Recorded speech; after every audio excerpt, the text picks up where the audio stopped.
大家好啊，我是于超。有一段时间没有做直播了，我的事情也非常多，然后使得我呢也很疲劳，有的时候疲劳的我都恢复不过来。今天做这个节目的名字呢叫向世界说出神韵的真相。我在推特上面看到神韵演员呐，在和别人交谈的时候，他们都是带着这种急切、气愤还有委屈，向那些故意去否定他们的这些法轮功学员啊，说我们其实是遭受了很大的痛苦。然后有一些人呢，看上去是为了帮助他们，但是呢，也跟他们说，你们需要向司法机关证明啊，这些东西是什么什么不对的啊，或者这些东西是违法的。就是这些谈话呢，从就是人之常情上来讲吧，我都是可以理解的。但是就事论事的去谈呢，实际上这些话对于就是将神韵的这些主事者，包括宇宙主佛呀，包括他手下的那什么李维纳就等等这些折磨虐待孩子的人，去绳之以法的，其实是没有说到点儿上。我呢就是想说一说哪里没有说到点儿上。首先呢，就是包括神韵演员在内的他们自己都想说，我这个怎么向这个世界说明我们其实是遭受了很大的委屈了，或者我们遭受了很大的伤害了。实际情况是你不需要证明任何事情，你不需要证明任何事情，我于超不需要证明任何事情，所有揭露神韵的人都不需要证明任何事情。我再说一遍，你不需要证明，我于超不需要证明，所有这些揭露神韵的人都不需要证明。谁需要证明呢？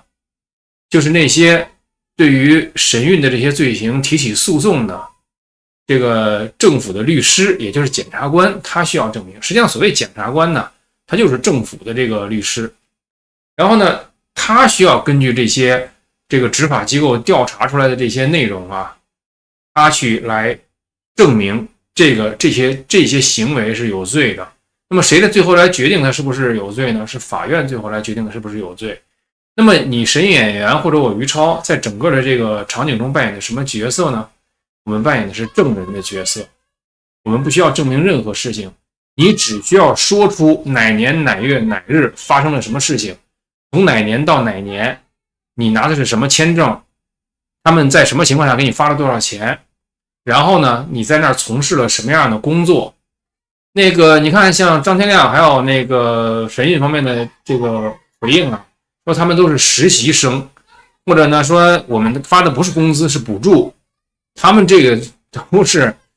都是徒劳无功的辩解。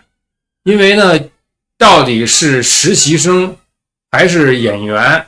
还是奴工，这个定义不是他们说了算。然后呢，具体你那个就是发的东西被称为工资，还是被称为补助，还是被称为助学金，这个也不是他们说了算。之所以他们说的那些东西对你们还是有一定的影响，是因为你们在成长过程中啊，就是定这个整个世界对与错的，就是宇宙主佛和张天亮这号无耻文人。实际上这个世界是有地方去谈这个对与错的，比如说司法系统就是这么样一个地方。所以你们不用担心张天亮他们说的那些听上去有道理，只是你听上去有道理，我听上去没有那么大道理。如果让法院听上去，可能道理就更不多了。所以你们来说呢，就是说对你们来说最重要的就是这个说出这个事实。我们家的猫来了，你看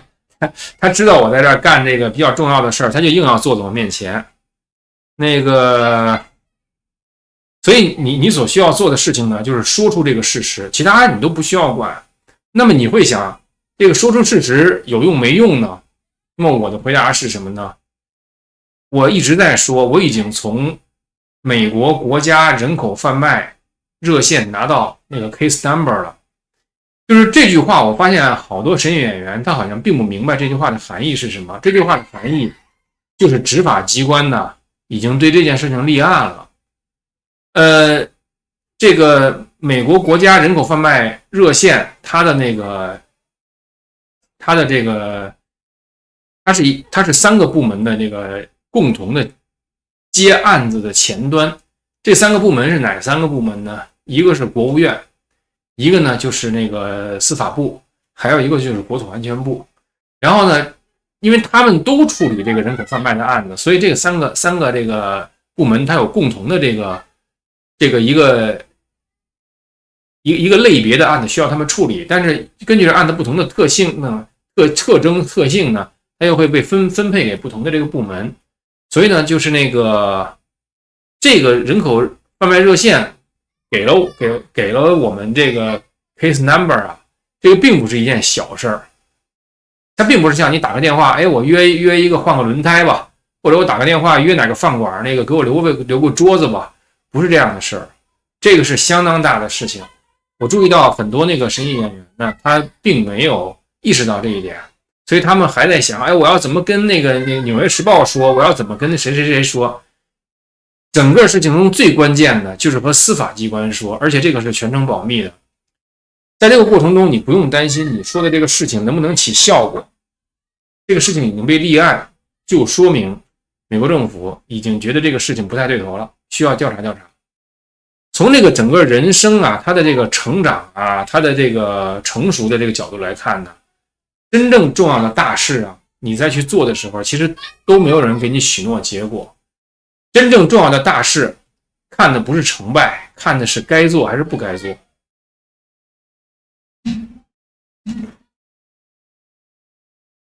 上面呢，就是我把现在的这个整个事情的这个形式啊和现状介绍给这个神演员。然后呢，另外一个想法呢，就是我想和包括神演员、法轮功学员在内的，也包括这个不练法轮功的人，所有的这个人呢，说此时此刻呢，应该是在全世界范围内终止这种神韵的奴工演出，还有呢，全面调查神韵在全世界各地这样这个招募受害者的这种他的行为了。我觉得大家可以拿着就这个《纽约时报》对神韵的这个报道呢，去找各自的这个当地的议员，还有这个执法机构，跟他们说清楚，说现在《纽约时报》出了这样的文章。那么这个里边的这些问题呢，谈到的问题让我感到很忧虑。我不知道这个我们这样的一个城市也好，或者我们这样的地区也好，是不是应该允许这种奴工演出？那么以及呢，就我所知，比如说我们在那个欧洲吧，神韵可能在当地的这个法轮功的群体中啊，通过这个法轮功的群体招募这些未成年人。那么这种行为，考虑到这些未成年人是被有这个人身限制和这种威胁，还有这种剥削的，那么它可能符合这个人口贩卖的定义。为了使得我们这个地区的儿童不受神韵的这个毒害荼毒吧，我觉得这个司法机关也好，或者是就是议员也好，应该加以关注这个事情。在这个事情没有水落石出之前，不应该让神韵继续在我们地区演出。我觉得无论是神韵演员呢，还是这个法轮功学员啊，还是普通人，你都可以去找本地的议员。那么假如你是神韵演员，那我觉得你更可以说我就是以前的受害者。你要知道，就是至少在美国呀，你要是和议员，你要是跟他谈这些事情，你说我希望完全保密，因为我爸妈就是送我进那个神韵的人，或者现在我的丈夫还在练法轮功，他可能受到就是这个群体的压力，或者他可能对我呢有不理解的地方，你把这个跟议员说，他的助理啊都会替你很好的保护你的这个信息的。因为就是这件事儿啊，其实到现在为止啊，神韵以及法轮功他们做的那些罪行其实已经兜不住了。所以你们在做这些事情的时候，不像我刚刚开始做这件事情的时候，其实风险还是比较大的。你们做这件事情的时候，现在有了《纽约时报》的这个报道，那么你们就有了一个公信力很强的这么一个新闻机构作为你们的这个叙述的这个后盾。所以呢，我觉得对你们来说，人生中啊，应该有这样，就是说真正的就是为了为了是与非、对与错呀，然后去向以前伤害你们的人讨回公道的这么一个行为。你们这么做了以后呢，整个人生都不会后悔。那么谈到法轮功的这些负责各个地区所谓 VIP 工作的这些法轮功学员哈，你们替法轮功这儿就是说法轮功国内怎么受迫害，然后呢找当地的议员，你们做这样的事情已经做了可能20几年了，我就觉得。然后呢，当地的议员也通过你们呢，就了解了法轮功在国内怎么受迫害。但是呢，法轮功在国外的这种滥行不法呀，其实是无耻的消费了，就是国内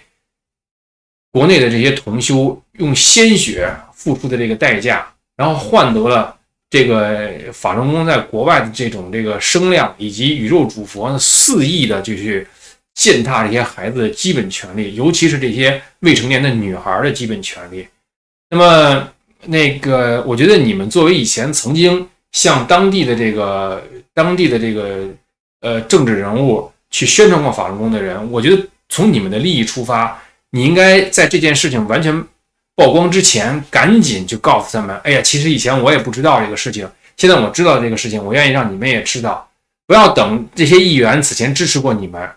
然后等这些事爆出来以后，议员才感到羞愧和尴尬，然后他又知道你先于他知道这些事儿，但是你却不告诉他，其实这对你并没有什么好处。所以我觉得，无论是从你自己洗去过去在法轮功群体中为主佛张目的这种怎么说呢？你说污点也好啊，说你这个受骗也好吧，反正就是你应该用自己的实际行为啊，去抹去过去呢你替主佛张目这样的行为。我觉得这个当然就是说，作为不练法轮功的这些人，那你更可以把这个《纽约时报》的这些文章拿出来，找你本地的这个议员，联邦议员、众议员、联邦参议员，还有你们这个本州的这个议员，去把这个事情充分的给他说清楚。因为我觉得神韵还有法轮功啊，他们这个对这个法轮功群体内部的这种伤害，其实呢，被伤害者他是来自全球各地的这个不同国家的这个公民，而且呢，在美国土地上，他们用这种方式啊，肆意的侵犯人权。我觉得这个不为现代文明社会所容。你只要还是这个现代文明社会的这个公民，你都应该对这件事情做出一个你应有的一个行动。所以今天我节目的这个主要内容呢，就是向世界说出神韵的这个真相。那么今天我的节目先做到这儿，看看大家有没有什么看法。大家还没有什么看法，那我节目先做到这儿，谢谢各位，我们下次再见。